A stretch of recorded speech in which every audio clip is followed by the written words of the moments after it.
Ji, welcome to छू लो आसमान और हमारा सेगमेंट है वुमेन हेल्पलाइन।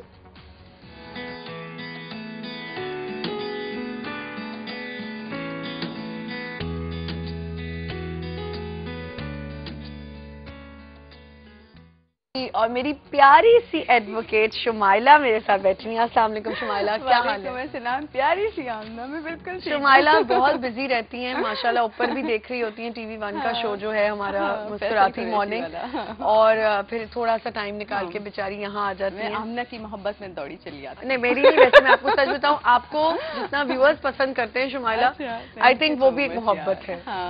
क्योंकि लोग सुनना चाहते हैं। सही बात है। और एक सदके जारिया भी, और अगर कोई अच्छी सी इन्फॉर्मेशन आप दे सकते हैं बीइंग अ लॉयर, अगर मैंने फैमिली साइड पे मेरी एक्सपर्टीज है तो अगर मैं थोड़ा सा शेयर कर लेती हूँ लोगों से, बहुत अच्छा तो अच्छा से एक नेक काम हो जाता है। नेक काम भी। और शुमाइला आई होप कि आपकी करने से हम मेरी, मैं तो खैर लॉयर नहीं हूँ, बात करने से कितने लोगों को फायदा हो सकता है शुमाइला। हम कहते हैं ना, मैं आपको बताऊँ कि कल भी क्या बात हो रही थी, तो किसी कॉलर ने कहा कि आप ये बातें करेंगे कोई फायदा मंद नहीं है, कौन सुनेगा ये बातें। हम एनवायरनमेंट पे बात करें थे, एनवायरनमेंट का अर्थ डे आने वाला है, अर्थ डे सब सेलिब्रेट करें। तो एक कॉलर ने फोन किया कि आप जितनी भी एनवायरनमेंट पे बात कर लें, सफाई पे बात कर लें, अर्थ डे पे बात कर लें, दरख्तों पे बात कर लें, नहीं लोगों को फर्क पड़ता, लोग ट्यून स्विच ऑफ कर देते हैं या इधर उधर कर लेते हैं।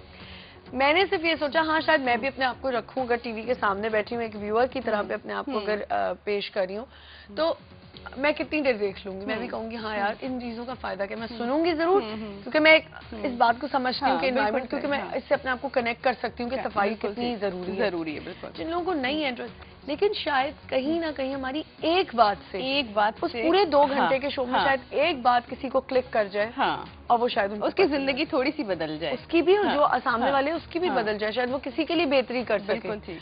तो मेरे ख्याल से हम समझते हैं ना, ये शोज होने चाहिए बार-बार बिल्कुल होने चाहिए। और पता है ये बहुत जरूरी होता है, जैसे तुम्हारा शो है, तुम्हारा एक तरह से इतनी इन्फॉर्मेशन लोगों को मिल रही होती है, हर फील्ड से लोगों को बुला रही होती हो आप। बिल्कुल। तो वो बहुत सारी, मैं नहीं, मेरी टीम और आप भी बहुत हेल्प करती हैं इसमें हमें, क्यों मैं झूठ बोलूं, भाई सच्ची बात है। शुमाइला भी हमारे लिए बहुत बड़ी हेल्प है, क्योंकि डिफरेंट वॉक ऑफ लाइफ से जब आप लोगों को इन्वाइट कर रहे होते हो, कभी कभी वाकई होता है कि जैसी मैं हूँ, मैं कभी कभी चिढ़ भी जाती हूँ कि अब उफ अल्लाह, अब मुझे ऐसे टेक्निकल सवाल पूछने में, लेकिन आई स्वेयर शुमाइला, मैं समझती हूँ कि जितना इस 1 साल में मेरी नॉलेज में इजाफा हुआ है ना, इतनी इन्फॉर्मेशन, इतनी बातें और इतने अच्छे गेस्ट से मिलने का मौका मिलता है आपको, और कितना कुछ आप सीखते हो। बहुत कुछ सीखते हैं वाकई, और सीखते भी और लोगं को सिखाते भी। और मैं जब इधर बैठ के बड़ी इंटेलेक्चुअल बातें कर रही होती हूँ, जब मैं ऑफ एयर होती हूँ, तो मेरा एक अलग ही रूप होता है।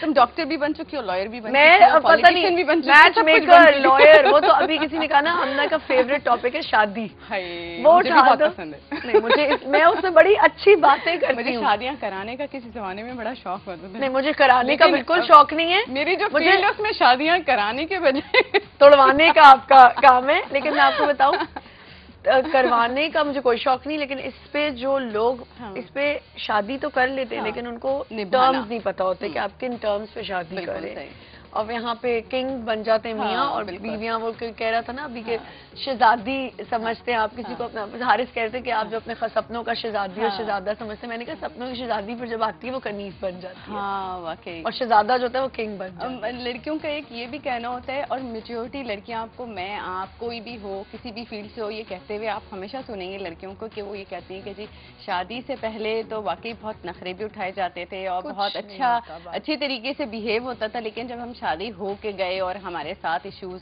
शुरू हुए कि मतलब हर चीज के अंदर, चाहे वो आप खाना बनाने से लेके हो, चाहे फैमिली के अंदर आप एडजस्ट कर रहे हो, हर तरह से आपको इश्यूज का सामना रहता है। लेकिन मेजोरिटी हमारी मशरकी खातून का ही होता है कि हम सेक्रीफाइस करते हैं, हम कॉम्प्रोमाइज करते हैं, हम इग्नोर करते हैं, लेकिन हम इन सारी चीजों के बाद भी अगर वायलेंस का शिकार रहते हैं तो हम किस जगह पे खड़े, कहीं ये सवाल यानी। डोमेस्टिक वायलेंस में हमने लास्ट टाइम बात की थी, उसको ही थोड़ा सा आगे लेकर चलते हैं। डोमेस्टिक वायलेंस के साथ साथ आज जो हम बात करने वाले हैं, which is very important, women protection bill अभी पास हुआ है, विच इज सेक्सुअल हरासमेंट।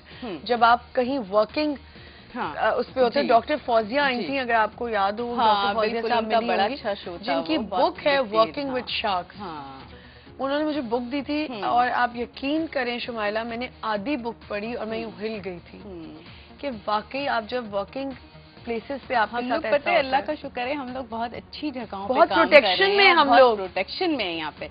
और चैनल पे मीडिया की जॉब को लोग बहुत डर रहे होते हैं, लेकिन आप यकीन करें जितना हम TV1 को देखते हैं, न्यूज़ 1 को देखते हैं, यहाँ पे हमें जितना हम खवातीन को प्रोटेक्शन है, यहाँ पे हमें किसी किस्म का वो नहीं होता। और वाकई अगर कभी ऐसी कोई इशू होता भी है कि हमें किसी की बात कोई बुरी लगती है तो हम उसे डांट देते हैं या उसे समझा देते हैं, और हमें सपोर्ट भी मिलती है। और सपोर्ट भी मिलती है। और सिर्फ न्यूज़ 1 TV1 की नहीं, और चैनल्स में भी मैंने देखा है लड़कियां बहुत कंफर्टेबल होकर अब काम करती हैं, क्योंकि उनको पता है कि उनके साथ कोई मेस नहीं, nobody can mess with them. बिल्कुल ठीक। तो ये है। अच्छा, आज की जो हम बात करें, एक कॉल पहले ले लूं।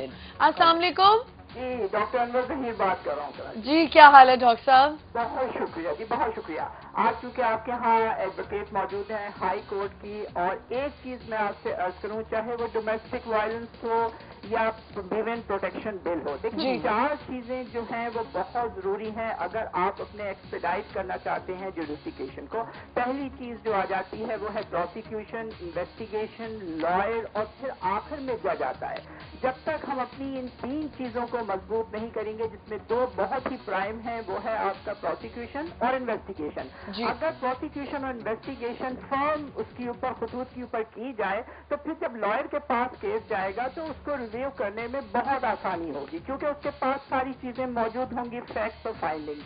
फिर जब वो अपना केस प्रेजेंट करेगा जज के सामने, तो जज के लिए आसान होगा कि वो उसके अंदर किसी फैसले पर, किसी नतीजे पर पहुंच सके।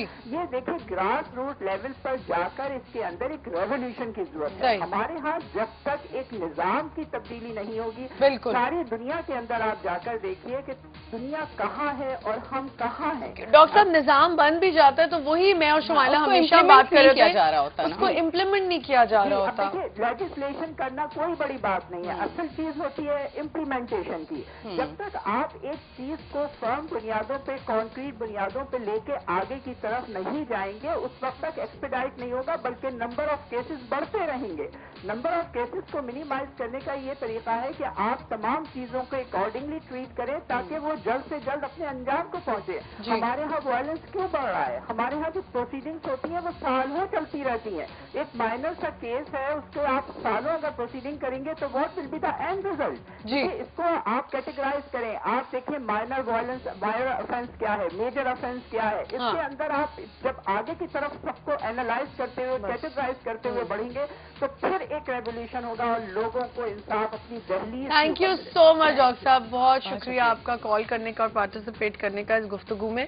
जी, इसमें थोड़ा सा इनको, जैसे इनकी भी बात को हम थोड़ा सा अगर आगे बढ़ाएं तो उस तरीके से बढ़ाएंगे कि इनका ये कहना है कि जो केस रिपोर्ट होते हैं, जैसे हम अगर कोई इंसिडेंट होता है, कोई बात होती है, कोई क्राइम होता है, उसकी रिपोर्ट जो होती है, अगर वो बड़ी क्विकली बेसिस पे शुरू हो जाए और जल्दी तेजी में वो एक्शन शुरू हो जाए और वो जाके चालान वगैरह सही टाइम पे जमा होने शुरू हो जाए कोर्ट के अंदर, उसकी प्रोसीडिंग तेज हो जाए केस के। आप देखो कोर्ट जो केसेस क्यों भरे पड़े हैं, इसलिए कि जजेस की तादाद कम है, ठीक है। अब जजेस और जजेस, मेजॉरिटी जजेस का ही होता है कि कोई ट्रांसफर होके चले गए, कोई किसी ने जो है वो ऑफ किया हुआ है, किसी के कुछ मसले हैं, किसी के कुछ मसले हैं, तो अब वो केसेस भी पेंडिंग क्यों रहते हैं, उसके रीजंस क्या हैं, मतलब वो रीजंस जो हैं उनको आइडेंटिफाई करके उसको सॉल्व किया जाए। और नॉलेज आपके इल्म में तो ये बात होगी कि अब तो जजेस के बहुत अच्छे पैकेजेस कर दिए हैं, इतनी उनकी जबरदस्त तनख्वाहें कर दी हैं। पहले तो चलें जी, लॉयर तो अपने हिसाब से मिलता है लोगों को, ठीक है जी,